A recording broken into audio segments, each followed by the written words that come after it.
La mission de vie. Si on prend la définition du mot mission, il s'agit d'une tâche que l'on confie à une personne, une charge dont on l'investit temporairement en lui donnant autorité pour s'en acquitter. On peut envoyer quelqu'un en mission, mais peut-on s'envoyer nous-mêmes en mission ? Et si en nous incarnant sur Terre, nous avions une mission confiée par nous-mêmes, notre être supérieur ? Alors cet épisode se classe dans la catégorie développement personnel, spirituel, car pour être bien dans son assiette, dans son ventre, avoir une bonne digestion, il faut parfois aller voir plus profondément ce qu'il se passe en nous. Et si notre état inflammatoire intérieur était tout simplement un cri d'alarme de notre corps pour nous signaler que nous faisons fausse route. Aujourd'hui, je vous décris étape par étape comment vous réorienter, vous réaligner pour trouver, ou plutôt retrouver, votre mission de vie. Que vous soyez totalement novice sur la question, ou plutôt bien avancé sur votre chemin, restez un peu avec moi, je vous explique tout ça juste après le générique de l'épisode.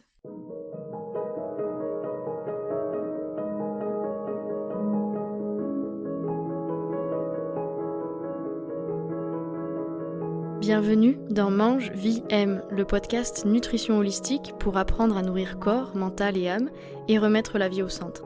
Je m'appelle Laura, créatrice du blog madameshitake.com et dans ce podcast je vous partage mes conseils, mes connaissances, mes expériences et échanges pour vous aider à vous apaiser et à vous sentir vraiment vivant. Fin 2019, mon corps me lançait un cri d'alarme. Ce n'était évidemment pas le premier, mais cette fois-ci je décidais de le prendre en compte. J'ai commencé à écouter les messages envoyés par mon corps, mais surtout par mon âme, et à développer mon intuition. Une pause imposée, mais le début d'une renaissance. Après une année de voyage, 2 années de disponibilité de mon ancien métier, une démission, me voilà pour vous accompagner vers l'apaisement intérieur. Ensemble, nous allons développer les clés pour passer de la confusion à la sérénité, à la fois dans votre assiette et dans votre tête. Je vous souhaite une bonne écoute de cet épisode. Bonjour à tous et merci d'être là avec moi pour ce nouvel épisode. Alors aujourd'hui on parle de vie. Le dernier épisode était un épisode nutrition. Apprendre à nourrir son corps c'est bien, mais c'est aussi important d'apprendre à se nourrir d'expériences de vie qui nous font du bien, nous nourrissent sur le plan spirituel. Alors pour commencer, je veux faire un point sur ce qui est selon moi la mission de vie, pour ne pas se perdre et tout confondre. Je ferai un épisode spécial sur l'ikigai, dont vous avez peut-être déjà entendu parler, qui en japonais fait référence à la raison d'être. C'est en quelque sorte la méthode japonaise des habitants de l'île d'Okinawa pour trouver sa mission de vie, ce qui fait sens pour nous. C'est un outil d'enquête et de connaissance de soi pour avoir sa boussole et se sentir guidé tout au long de sa vie avec un but, le sentiment de se sentir utile. Alors que quand je parle de mission de vie, je prends les choses de manière très large. Je pense qu'il ne s'agit pas de trouver un but, mais plutôt de comprendre comment est-ce que l'on veut profiter du chemin et de l'expérience que représente la vie en elle-même. Alors, j'en reviens toujours à mes exemples en lien avec la voiture. Pour ceux qui ont écouté les premiers épisodes, vous comprenez. Si je décide d'aller de Bordeaux à Paris, mon but à atteindre est certes Paris, mais pour rejoindre la ville, plein de chemins s'offrent à moi. Alors je peux y aller par l'autoroute, foncer à 130 km/h, pied au plancher, et une fois que j'ai atteint mon but, me demander si c'était vraiment ça que je voulais expérimenter, alors qu'au contraire, je peux y aller à vélo, avec mon sac à dos, rencontrer plein de monde sur mon chemin, partager des repas, des discussions, voir plein de paysages différents, et une fois arrivé à Paris, réaliser que finalement c'est le voyage qui a été le plus plaisant, peu importe la destination finale. C'est comme ça que j'imagine la mission de vie, avec comme destination finale, malheureusement notre finalité personnelle, autrement dit notre mort. Ça va peut-être pas plaire à tout le monde, mais bon, voilà, c'est la réalité, et donc la mission de vie, selon moi, c'est tout simplement de profiter de notre chemin de vie et d'expérimenter ce qu'on a vraiment envie de vivre. On peut donc dire qu'il y a les personnes qui sont prêtes à entendre parler de mission de vie et celles qui ne le sont pas, ce n'est pas un problème, car pour le moment, elles sont trop occupées à cocher toutes les cases de la to-do list de leur vie ou celles qu'on leur a demandé de cocher. Alors comme dans mon exemple Bordeaux-Paris, soit vous êtes prêt à atteindre le plus vite possible votre destination, sans profiter de tout ce qu'il se passe autour de vous, de vibrer grâce à toutes les expériences que vous vous autorisez à vivre, ou justement, vous profitez du voyage et vous êtes pleinement sur votre chemin de vie. Mais comment savoir si on est ou non sur le bon chemin ? Alors se poser la question est déjà bon signe. Vous avez conscience qu'il existe plusieurs chemins possibles et qu'il est peut-être intéressant de se poser la question de quel chemin vous correspond le mieux. Vous enlevez vos œillères et vous observez autour de vous, vous vous regardez aussi et vous imaginez tous les petits chemins de traverse qui existent en dehors de la fameuse grande autoroute toute tracée et qui vous appelle. Petite précision également sur le terme mission de vie, cela ne correspond absolument pas à un métier. Alors j'insiste, notre mission sur Terre n'est pas d'exercer un métier, mais plutôt d'expérimenter des choses, de guérir des blessures, de vivre dans la matière, d'évoluer. On peut vivre sa mission à travers un métier, mais celui-ci va peut-être évoluer au cours de votre vie, justement en fonction de ce que vous avez besoin d'expérimenter. Et ce n'est pas parce que vous changez de métier en cours de route que vous aviez tout faux concernant votre mission de vie. Vous pouvez très bien incarner une mission tout en ayant différents métiers au cours de votre vie. Alors l'idée, c'est de ne pas se figer pour se permettre de cheminer. Alors ne vous culpabilisez pas si vous ne trouvez pas votre mission de vie, on peut très bien vivre sans avoir trouvé sa mission, et ne vous privez pas à l'inverse de bouger, de changer de métier, de changer de lieu de vie, même si vous pensiez avoir trouvé votre mission de vie. Alors la mission de vie, c'est en réalité tout ce que l'on vit au cours de notre vie, plutôt qu'un but à atteindre en lui-même. Vous pourrez vivre votre mission de vie différemment dans votre sphère professionnelle, personnelle, mais aussi différemment à chaque âge ou période de votre vie. C'est la définition même de la vie, ça bouge, ça peut changer et surtout ça évolue. Alors n'essayez pas de tout contrôler et de tout savoir en avance, mais plutôt suivez votre intuition.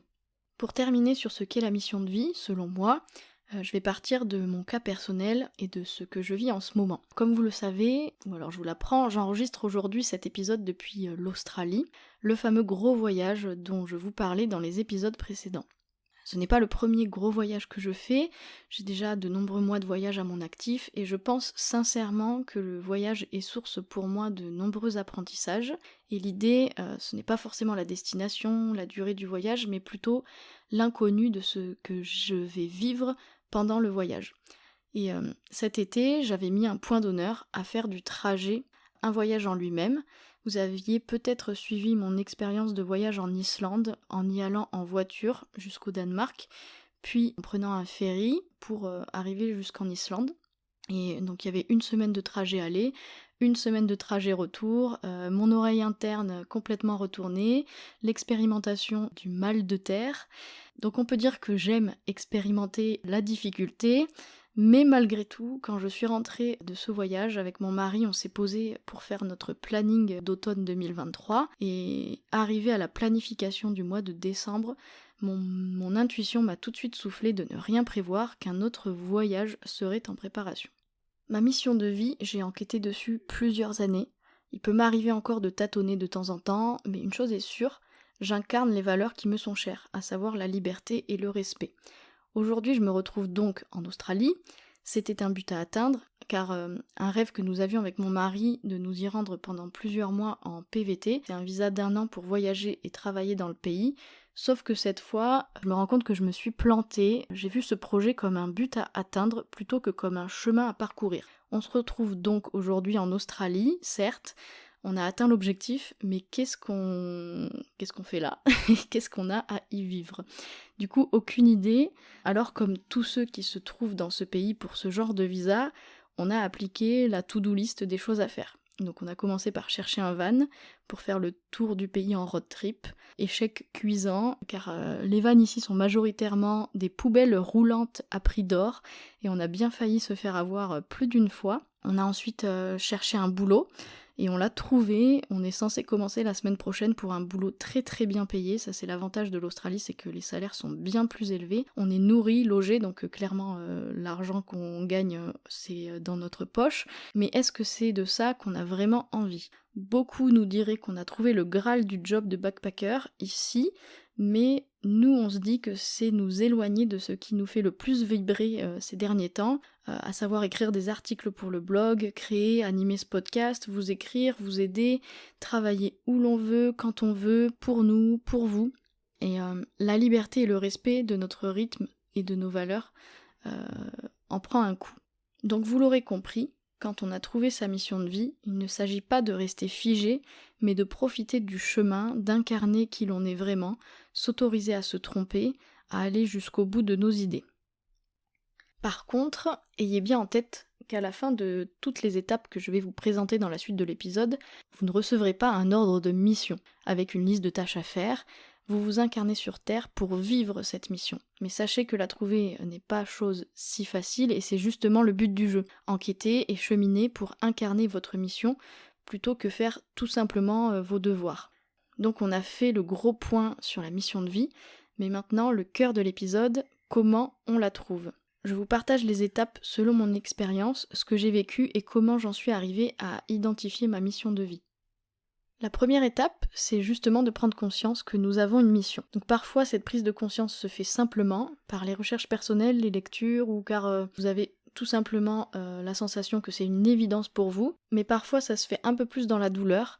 On a la sensation que quelque chose cloche, et vous inquiétez pas, votre corps ou votre mental seront là pour vous le faire comprendre, car quand on est sur le mauvais chemin, que l'on prend une mauvaise direction pour notre vie, notre corps nous parle, par des mots, des maladies, et notre mental aussi, par le jeu des émotions plus ou moins vives. Alors accueillir et écouter tous ces messages est important, car moins on les écoute et plus les alertes seront intenses, fortes, inconfortables. Ça se solde malheureusement parfois par des choses plus ou moins graves, comme le burn-out, les maladies chroniques, les dépressions.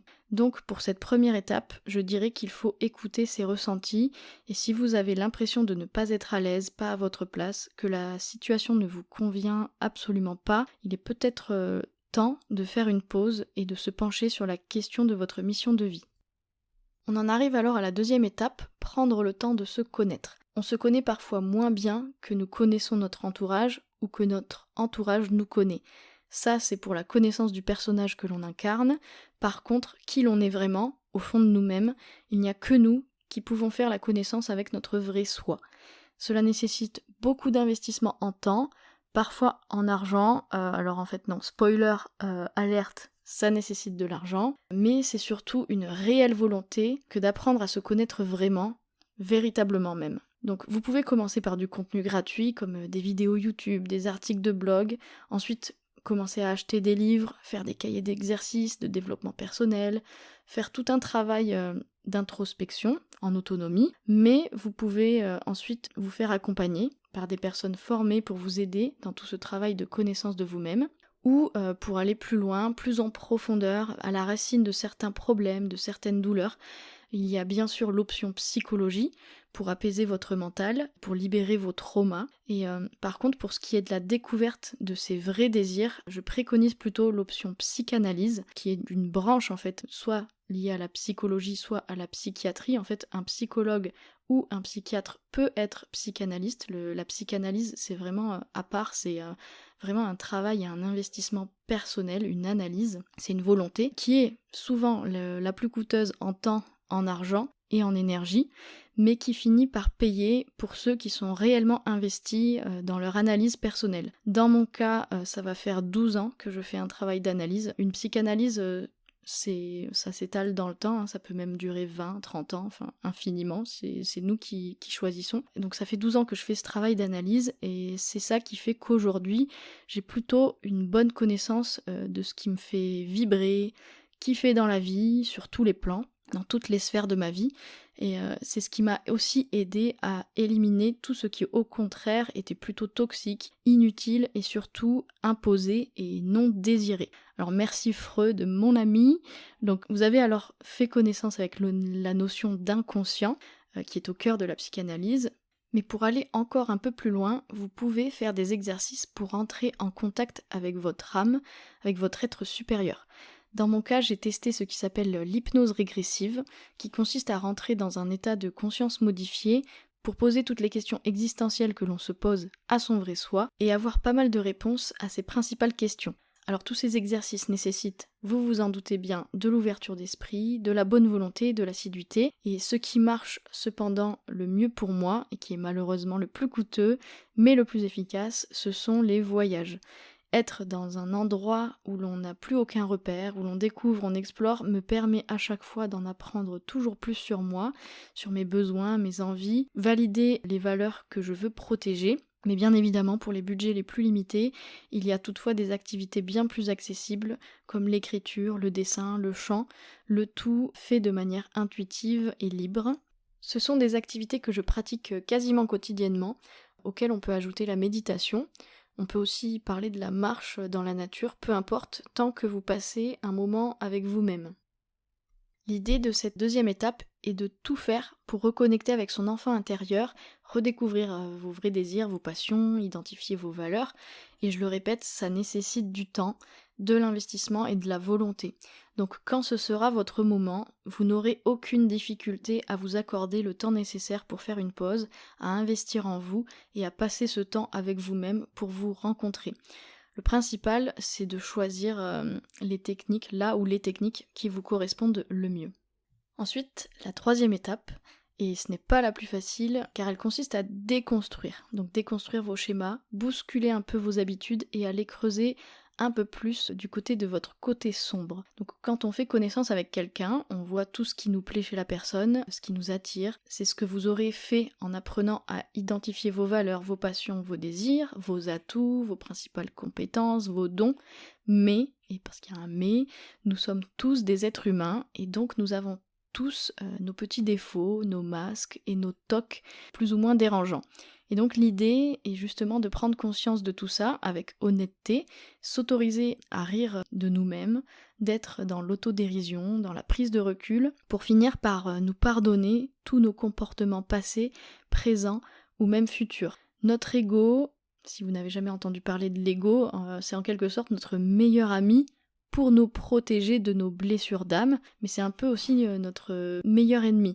Parce que par moments, nous nous empêchons de vivre des expériences de vie par peur de souffrir ou de vivre à nouveau cette blessure. Nous sommes justement venus vivre ces expériences pour prendre conscience de ces blessures et faire le chemin inverse, cette fois en déconstruisant, en faisant tomber les masques et en osant être pleinement nous-mêmes. Donc c'est plus facile à dire qu'à faire, mais c'est en connaissant également votre côté plus sombre, en l'acceptant et en vous pardonnant que vous pourrez évoluer plus sereinement sur votre chemin de vie. À ce niveau de connaissance de vous-même, vous êtes censé connaître un peu mieux ce qui vous plaît, ce pourquoi vous êtes doué, ce qui vous déplaît, ce qui vous fait peur, mais vous attire quand même, ce que vous avez envie de tester, ce que vous avez envie de revivre. Penser tout ça, c'est bien, le vivre dans la matière, c'est beaucoup mieux. Donc on en vient à la quatrième étape, faire des choix et surtout passer à l'action. L'idée n'est pas de passer sa vie à la penser, à la rêver, mais il faut la vivre réellement. Donc vous allez enfin commencer à cheminer sur le nouveau chemin qui s'offre à vous, celui que vous avez envie d'emprunter. Donc vous n'avez peut-être pas de but précis, mais vous commencez à vous engager sur le chemin qui vous attire. Vous allez peut-être rebrousser chemin en cours de route, changer de direction, vous tromper, mais vous allez rencontrer, apprendre, célébrer, pleurer, rire, vivre plein d'émotions. Ça va bouger, ça va secouer, ça peut faire peur, mais justement c'est le but, vous êtes en train de vivre. L'idée c'est justement de tester de nouvelles choses, plutôt que de toujours mentaliser pour ressentir si ça vous parle vraiment, et si vous sentez en vous cette énergie, et si vous sentez cette motivation, ça va valider que vous êtes sur le bon chemin. Alors aujourd'hui je suis en Australie, et je pense qu'au fond, une des raisons de ma venue ici, c'est de prendre conscience d'à quel point le projet Madame Shiitake, le podcast Mange Vie Aime, me fait vraiment vibrer. Je n'ai jamais eu autant envie de créer du contenu pour le blog, pour le podcast, que depuis que je suis ici, en quelque sorte privée de mon espace de travail où je peux normalement tout créer très facilement. Là, je ne sais pas si ça va s'entendre, je suis dans un logement avec beaucoup de monde, donc il peut y avoir du bruit, il y a les oiseaux, ça c'est cool pour l'Australie, mais bon voilà, c'est pas l'endroit optimal normalement pour enregistrer un podcast. Mais je sens tout de même cette motivation en moi et je sens que je suis clairement sur le bon chemin avec ce projet. Donc encore une fois, la mission de vie n'est pas un métier, mais ça peut être un mode de vie. Et j'ai ce besoin de pouvoir être le plus libre possible, de pouvoir décider de partir quand j'en ai besoin, mais aussi de rentrer quand j'en ai envie. J'ai besoin de respecter mon rythme de vie et d'apprendre aux autres à se respecter également. Bref, j'adore ce que je fais et ça me permet d'introduire l'étape suivante, la 5e étape, qui est l'étape de la gratitude. Donc il faut avoir de la gratitude quand on se sent aligné avec soi-même. Après tout ce chemin parcouru, ces heures de questionnement, de travail sur soi, ces expérimentations, les échecs, les réussites, et un jour, vous vous rendez compte que vous êtes à votre place, vous vous rendez même parfois compte que vous y êtes depuis un moment, mais vous ne l'aviez tout simplement pas réalisé. Donc dans ce cas-là, soyez dans la gratitude, et dans le sens inverse, vous pouvez vous sentir très aligné à un moment donné et complètement sur votre chemin de vie, en plein dans l'incarnation de votre mission, mais cela ne veut pas dire que la vie ne vous bouleversera plus jamais. La vie, comme je vous l'ai déjà dit, c'est le mouvement, c'est des péripéties, et ce n'est pas parce que vous vivez des choses difficiles que vous êtes sur le mauvais chemin. Ayez donc de la gratitude à avoir trouvé ou validé votre mission de vie, et ne vous culpabilisez pas de parfois errer à nouveau, de vous sentir perdu. C'est peut-être un moyen déguisé pour vous d'expérimenter l'errance pour valider ce que vous aviez déjà trouvé. Ça me permet de conclure avec la dernière étape, en tout cas celle où je pense être actuellement, c'est accepter de faire des erreurs, accepter les peurs des uns, des autres à notre propos, assumer nos choix, dépasser les pensées limitantes, les freins, mais avancer quand même malgré tous ces petits obstacles qui se présentent sur notre chemin de vie. La mission de vie, elle nécessite parfois, enfin en fait plutôt souvent, de faire de gros changements. Donc cela peut vous bousculer, mais ça va surtout provoquer l'inquiétude de votre entourage. Donc vous êtes normalement armé pour faire face à toutes ces critiques, car vous n'êtes plus seul. Vous êtes accompagné par votre plus fidèle allié. Je ne parle bien sûr pas de votre ego, mais par votre âme, votre être intérieur, votre soi le plus profond. Donc suivez vos intuitions, les guidances, écoutez et suivez les messages de votre corps, de vos émotions. Et si vous êtes au bon endroit, vous le saurez. Et si on vous indique un chemin qui n'est plus pour vous, là vous le saurez également. Donc pour conclure cet épisode enregistré et monté en Australie, je continue d'expérimenter ce que j'ai à y vivre. Je serais peut-être rentrée beaucoup plus tôt que ce que j'imaginais, car justement j'aurais appris ce que j'avais à apprendre ici, ou peut-être, je ne sais pas, je vais peut-être poursuivre mes aventures, et c'est cet inconnu qui fait le sel de la vie. Alors vivez pleinement vos expériences et partagez-moi en commentaire de cet épisode à quelle étape vous pensez être dans l'identification de votre mission de vie. Je fais un petit récap rapide de toutes ces étapes pour que vous les ayez à nouveau en tête. Donc la première, prenez conscience que vous avez une mission de vie et que vous n'êtes peut-être pas sur le bon chemin. Deuxième étape, apprenez à vous connaître vraiment, profondément. Le plus important, connaissez vos désirs, vos valeurs, par diverses méthodes de développement personnel, spirituel, psychologique ou autres exercices introspectifs. Choisissez la méthode qui vous appelle le plus. La troisième étape, déconstruisez vos schémas et apprenez à connaître un peu mieux votre côté dark, entre guillemets. Identifiez quand votre ego prend le contrôle de votre vie. Pardonnez-vous et reprenez enfin les rênes avec cette quatrième étape qui est le passage à l'action. Donc cheminez, empruntez le chemin sur lequel vous voulez marcher, car c'est bien beau de penser et d'imaginer son but, mais si vous n'empruntez pas la route, vous n'irez pas bien loin. Cinquième étape, ayez de la gratitude quand vous sentez que vous êtes au bon endroit ou en train de vivre les expériences que vous devez vivre. Profitez du chemin parcouru et célébrez-vous. Et enfin, dernière étape, acceptez tous les obstacles qui vont se présenter tout au long de votre chemin de vie.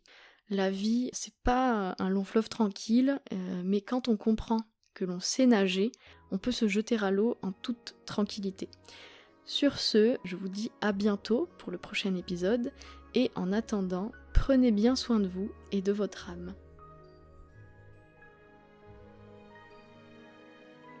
C'est la fin de cet épisode. Merci à vous de l'avoir écouté jusqu'au bout. S'il vous a plu, abonnez-vous à ce podcast pour ne pas rater les prochains. Pour le soutenir, m'encourager, vous pouvez mettre de belles étoiles et un commentaire sur votre plateforme d'écoute. Je vous invite à partager cet épisode à ceux qui seraient intéressés par son sujet ou à le partager sur vos réseaux sociaux. Si vous voulez en découvrir plus en attendant, vous faites sûrement partie de la team des curieux, je vous invite à vous rendre sur mon site, madameshitake.com. Vous y trouverez une section blog où je vous partage encore plein de conseils, de réflexions, mais aussi des recettes de cuisine saines et gourmandes. Vous pouvez me suivre dans mon quotidien sur Instagram, @madameshitake, où je vous partage quelques coulisses de mes projets. Et pour finir, vous pouvez demander à recevoir votre pack de démarrage de la cuisine anti-inflammatoire via le lien que je vous laisse en description pour faire votre premier pas vers l'apaisement. D'ici le prochain épisode, prenez bien soin de vous, à tous les niveaux, nourrissez votre corps, votre âme, vivez plein d'émotions et n'oubliez pas que quand on est bien dans son assiette, on est bien dans sa tête. Et vice versa. À très vite!